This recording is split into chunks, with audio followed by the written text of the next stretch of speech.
All right, this is from the Sunday Million, I think 2 weeks ago or something. We are not in the money yet, although we are also not too far away from the money. Pretty standard open race. Yeah, this guy who ends up being the main villain, he had fairly reggish stats. Like, I do not recall ever playing him before, but let's just say he seemed to be like an okay player. Anyway, I see bet. I do like my sizing here. Could be maybe like a tiny bit bigger, but I don't think I want to bet more than 6k here. Because, like, if anyone has a queen, they're not folding. I think people are generally going to fold a 9 here anyway. At least, like, this guy, probably this guy as well. So, there's kind of like no difference whether I make it 5k or 8k. It's gonna end up in the same result, except that I'm gonna have more leverage on future streets this way if I bet less. And also in some races I'm gonna lose less. So yeah, I'm using a pretty standard bet size for 2013. And this guy here just flats, other guy folds. Oh, that's fine. We got a straight draw, we got a backdoor flush draw. No worries, let's see a turn. It's a fairly interesting card. When villain checks, it's like, obviously I kind of want to show this hand down now because I got showdown value, but I just don't really think, to be honest, that I have that much of showdown value here. Because I give this guy credit for being a decent player, just based on what I had seen from him before. And since I think he's decent, I just don't see what 9 he's ever going to have here. I don't think I really just like outdrew a 9 here ever. I think he's going to have quite precisely a queen here, almost always. Because I also don't think he's going to have a set, because, like, remember, I bet so small.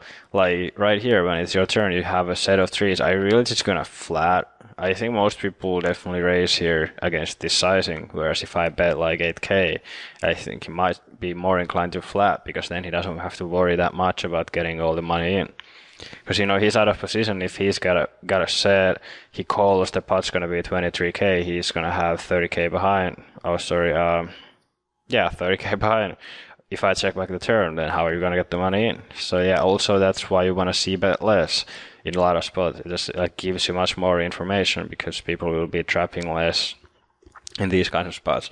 Anyway, so I think it's a pretty easy check back on the turn, to be honest.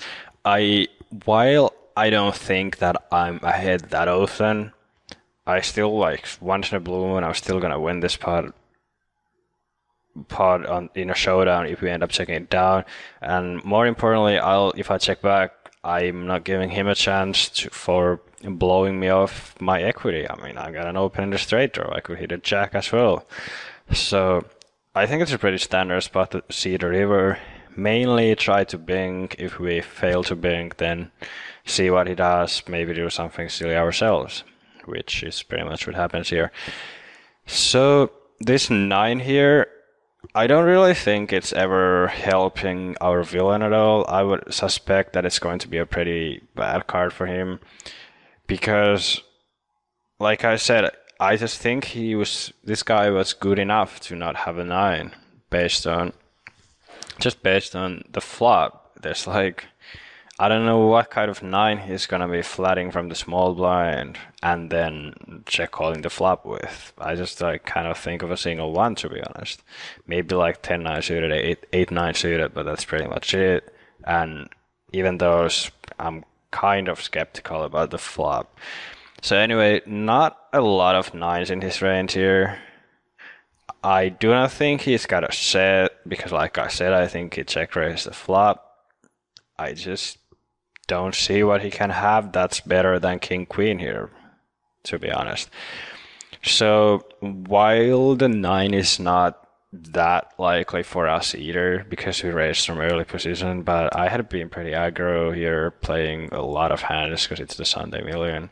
So I think I definitely have some 9s in my range here. It makes a lot of sense for me to check back the turn with a 9.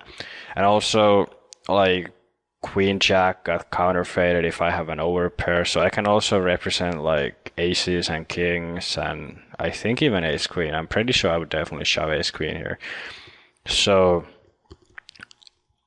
again, while I'm not repping that much, also like how are you ever gonna call here? This is like pretty close to the Sunday Million bubble here. I would have to have some ridiculous bluff here. And I just like don't really see what I'd be doing this with, to be honest. I mean, just thinking from his point of view, it's like pretty far-fetched for someone to have Jack 10 here and just raise the river. I just don't think people do that in general. So if you're this guy here, you got King Queen. I mean, yeah, you're getting odds, but also like, is this ever going to be a bluff? Like, have you ever, when you bet call this river with King Queen, have you ever seen anything to beat it? I don't think so. Just people just don't do that. And what I think is also really important is that I think the bubble was maybe like 100 spots away, which in the Sunday Million is like what, 5 minutes or whatever. So we were really close to the bubble. He's still gonna have more than 10 big blinds. So this tournament live decision, it's also like actually kind of crucial for him because he can just like go and take a dump, come back, and he's gonna be $400 richer. So there definitely is value for him to fold this river in this spot. I don't think I'd make the same play if it was like 200, 400 level or something. But I think and also like right after the bubble, I also wouldn't do it because I think then people don't really want to continue playing the tournament with 10 big blinds. I think people are just going to be like, nah, I'm away, whatever. I just want to sit and call. But because right here, there's a good incentive for him to hang in there for another 10 minutes, 5 minutes, whatever. I think it's a pretty decent bluff, and he does fold.